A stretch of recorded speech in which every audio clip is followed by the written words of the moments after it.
Assalamualaikum warahmatullahi wabarakatuh. Perkenalkan, nama saya Amir Arjuna Putra, selaku anggota dari kelompok 1, ingin mempresentasikan hasil diskusi dari kami dengan judul materi yaitu Pengantar Pancasila. Selamat menyaksikan. Konsep dan urgensi pendidikan Pancasila. Dalam perjalanan sejarah bangsa kita, sesungguhnya nilai-nilai Pancasila sebagai pandangan hidup bangsa sudah terwujud dalam kehidupan bermasyarakat di Indonesia sejak sebelum Pancasila sebagai dasar negara dirumuskan dalam satu sistem nilai. Sejak zaman dahulu, wilayah-wilayah di Nusantara ini mempunyai beberapa nilai yang dipegang teguh oleh masyarakatnya. Sebagai contoh, 1. Percaya kepada Tuhan dan toleran. 2. Gotong royong. 3. Musyawarah. 4. Solidaritas atau kesetiakawanan sosial dan sebagainya. Mengapa diperlukan Pancasila? Pendidikan Pancasila sangat diperlukan untuk membentuk karakter manusia yang profesional dan bermoral.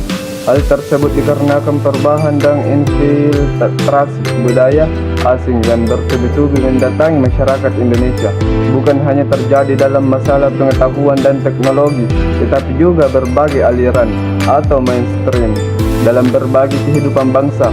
Oleh sebab itu, pendidikan Pancasila diselenggarakan agar masyarakat kita tidak tercabut dari akar budaya sendiri yang menjadi identitas suatu bangsa yang menjadi pembeda antara satu bangsa dengan bangsa lain. Mari kita menggali sumber historis, sosiologis, politik pendidikan Pancasila. Yang pertama, sumber historis pendidikan Pancasila. Presiden Soekarno pernah mengatakan jangan sesekali meninggalkan sejarah. Pernyataan tersebut dapat dimaknai bahwa sejarah mempunyai fungsi penting dalam membangun kehidupan bangsa dengan lebih bijaksana di masa depan. Hal tersebut sejalan dengan ungkapan seseorang filsuf Yunani yang bernama Cicero 106-43 SN yang mengungkapkan Historia Vitae Magistra yang bermakna sejarah memberikan kearifan. Pengertian lain dari istilah tersebut yang sudah menjadi pendapat umum atau common sense adalah sejarah merupakan guru kehidupan.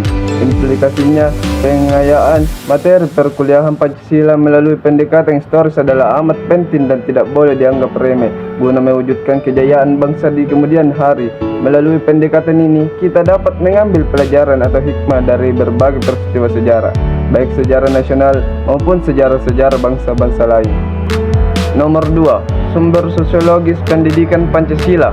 Menurut Soekarno, sosiologi dapat menetapkan bahwa suatu masyarakat pada suatu waktu dan tempat memiliki nilai-nilai yang tertentu melalui pendekatan sosiologis.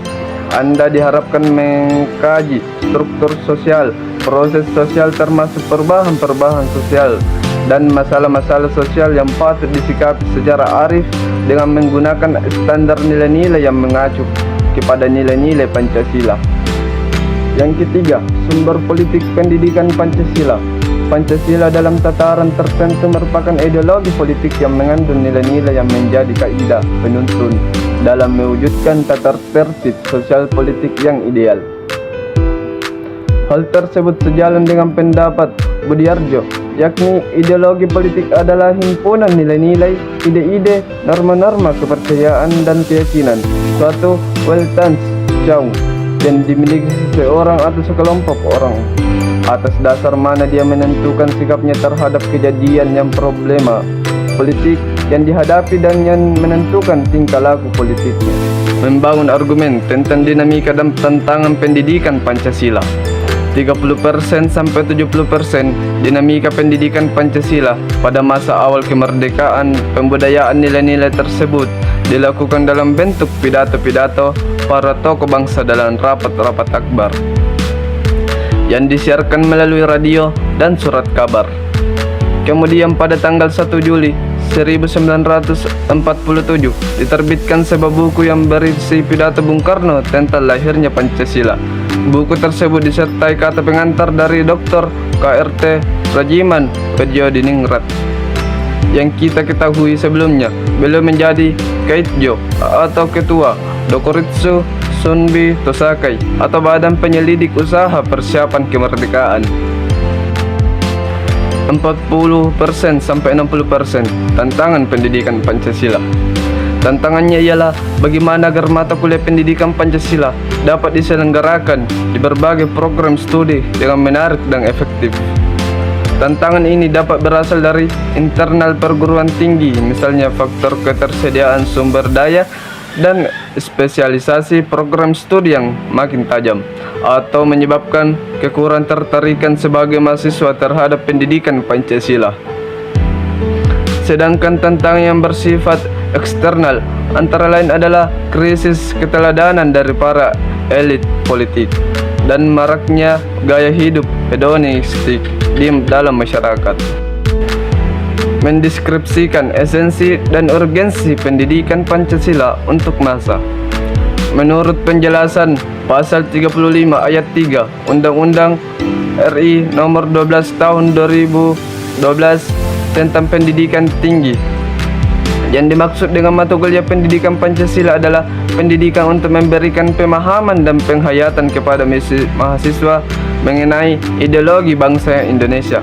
Dengan landasan tersebut, Ditjen Dikti mengembangkan esensi materi pendidikan Pancasila yang meliputi: pertama, pengantar perkuliahan pendidikan Pancasila; yang kedua, Pancasila dalam kajian sejarah bangsa Indonesia; yang ketiga, Pancasila sebagai dasar negara; yang keempat, Pancasila sebagai ideologi negara; yang kelima, Pancasila sebagai sistem filsafat; yang keenam, Pancasila sebagai sistem etika; dan yang ketujuh, Pancasila sebagai dasar nilai pengembangan ilmu.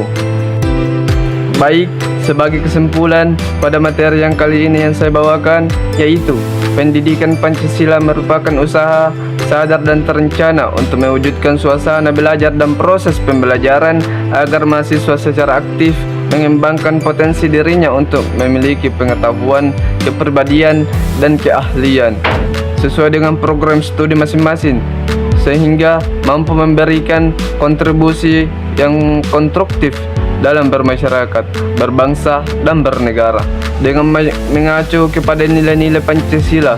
Jadi, mata kuliah Pancasila merupakan proses pembelajaran dengan menggunakan pendekatan student centered learning untuk mengembangkan knowledge, attitude, dan skill mahasiswa sebagai calon pemimpin bangsa dalam membangun jiwa profesionalitasnya sesuai dengan program studi masing-masing, dengan menjadikan nilai-nilai Pancasila sebagai kaidah penuntun atau guidance sehingga menjadi warga negara yang baik.